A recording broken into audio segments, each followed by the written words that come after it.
Heyo there, Groovy Fox here, and I gotta say, guys, the old Quicksilver gland ain't what it used to be, if you know what I mean. The performance just isn't there.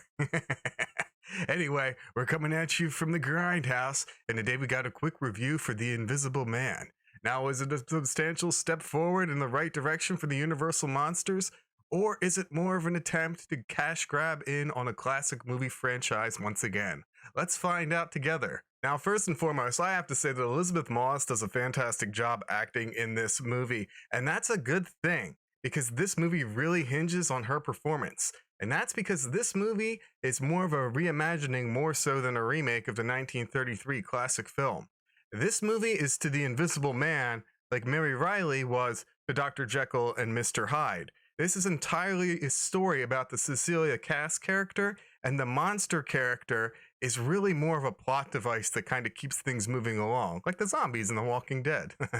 And what we get is a movie that's more of a slower paced, tension-filled kind of story, as opposed to something that's more of a special effects driven and kind of bombastic story. So if you're going into this movie expecting to see something like Hollow Man, I gotta say, you're definitely gonna come away disappointed because this is an entirely different kind of film. And the tone that they're going for is pretty apparent right from the opening scene, as we get to see Cecilia kind of planning her escape in Adrian's mansion, which is this kind of modern gothic house that's up on this hill on a cliff facing out at the ocean that's really isolated. It kind of reminded me of something out of like Dark Shadows or something. It was a great horror movie location, and it really sucks that they don't spend more of the movie there, but they do come back to it a little bit later on in the film, so that's cool. But you can tell by how meticulously she's going through executing every little step in her plan to escape from the house that Adrian's a bad guy. Like by going through the motions of turning off the security cameras,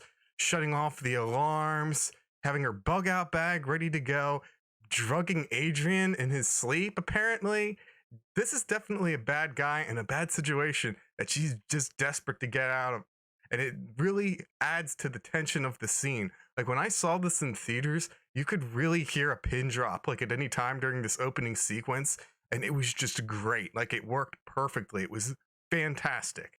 And it makes it even more effective because it turns it into more of a cold open. And we don't really get to see the events that are leading up to this. But we can tell by all the measures that she's going through that it must have been pretty bad.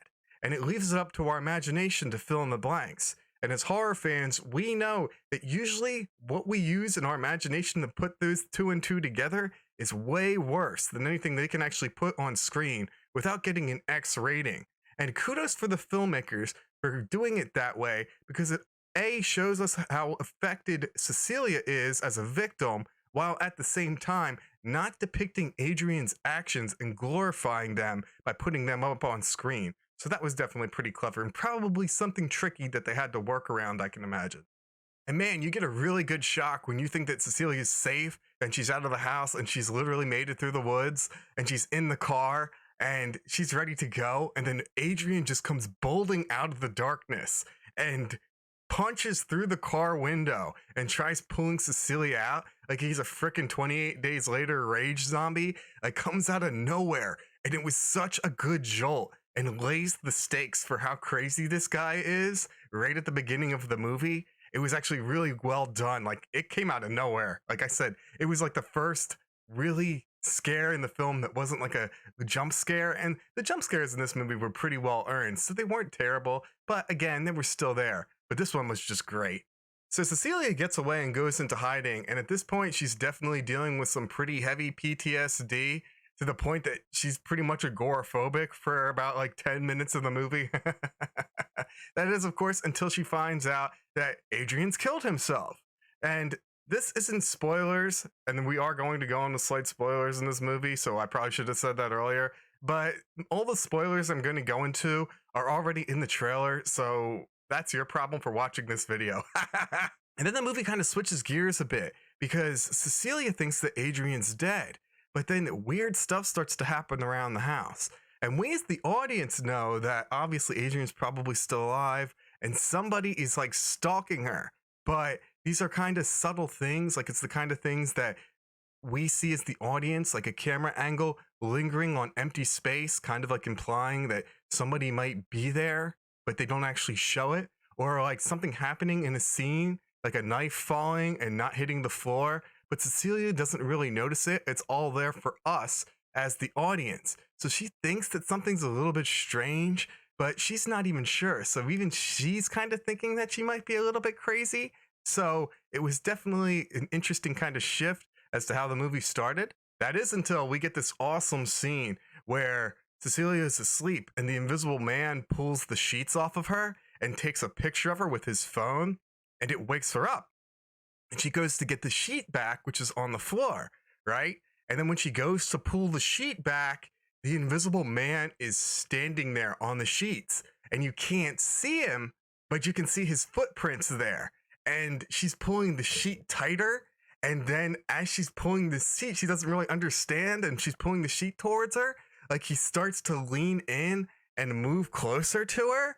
And like you can see the handprints kind of getting closer and the pulling the sheet tighter and tighter. It was actually like a really good scene in the film. It was really clever, and I thought it was actually really cool, and it kind of gives me chills kind of thinking about it right now because it was really freaky and really well done. And now she knows for sure that Adrian is still alive and he's after her and he's messing with her, but nobody believes her, obviously, because she's running around saying there's a dead invisible man that's chasing me. And no one believes her, though. Not even her friends, not her sister, not even her friend James, whose house that this is taking place in and who she's hiding out with. And James, played by Aldous Hodge, does a great job in this movie. He deserves a shout out. He plays a good friend. He plays a good dad. He's a good cop. He's just all around a good role model, man. And he's built like a brick shit house. Like the dude's just jacked. And he would do a really good job as like a Jon Stewart if they ever make a Green Lantern movie, if that ever gets off the ground. But speaking of other characters real quick, we do also have Tom, who is Adrian's brother. And he's actually played by Michael Dorman. And Michael Dorman looks a bit like a discount Bill Skarsgård, obviously without the Pennywise makeup on. And he's Adrian's brother and also Adrian's lawyer. And because he's a lawyer, that means that he's also a scumbag, obviously.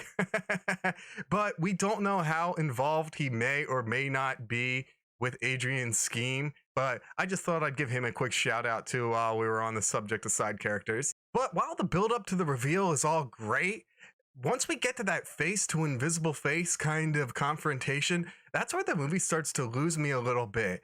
And you could ignore some of it because all of the build up to it is really good and really well done. But after that, we start to have some of these dumb movie moments, which were really pulling me out of the film.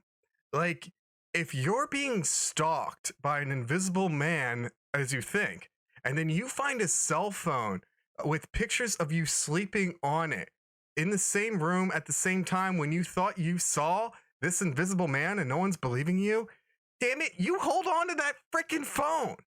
Or when you're a police officer and there's possibly an invisible man walking around beating the crap out of your partner, you might fire off some warning shots or take a step back. I definitely probably would not be standing there within arm's length waiting in line for the next beatdown. Like, this movie also has to exist in some sort of universe where the original Invisible Man and Hollow Man don't exist, because Adrian left her ass a lot of money, and you can't tell me that there's probably some sort of thermal imaging app that's out there for the latest iPhone. She would be able to figure out a way to pin down and prove that there is an invisible man in her house. Even if it's just a freaking fire extinguisher that she's going to carry around and blast off to make sure that she's really alone in all of the rooms that she's in. Even just taking a sheet and just sweeping it around, like clearing the room. There are things that you can do to make sure that you're alone. Like even a squirt gun with red Kool-Aid, even just throwing things of flour out. There's stuff that you can do. And for the most part, she doesn't do it. Maybe at one point in the film, she put some flour down on the floor. But for the most part, she's just not doing it. And it wasn't believable. Like, it killed like all of the credibility that the movie was building up as far as I'm concerned. And also, I'm not a big fan of the movie going with the technological route that it did. And this may be a slight spoiler, but the invisibility doesn't come from a serum that he ingests in this film. It's more of a technological aspect.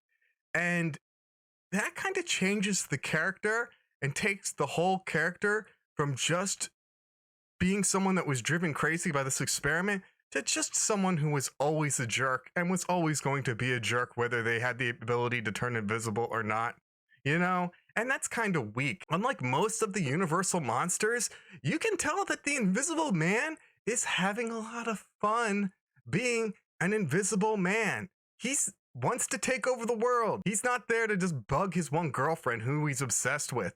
And that was just kind of a letdown. But at the same time, I guess it fits with the tone of the movie that they were trying to go to. Maybe that's just my opinion, but that's just how I feel. I wasn't a big fan. And when you actually see the effects for the Invisible Man, like towards the later of the film, when they show you the reveal of how he became invisible, you're either gonna like it or you're not. I didn't like it.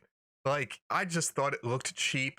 And when you compare it to something like, again, Hollow Man, which is a different movie, and I shouldn't compare movies. Yes, Hollow Man was made for like $90 million 20 years ago, but that was 20 years ago. This was made for $9 million, but it was also made recently. So maybe Blumhouse, throw a couple extra $1 million at your special effects when you're going to make a movie like this. Like, I don't know. That's not me. I'm not part of your accounting department. I'm just saying, throwing the idea out there. And one other thing that kind of disappointed me a little bit was the Invisible Man himself.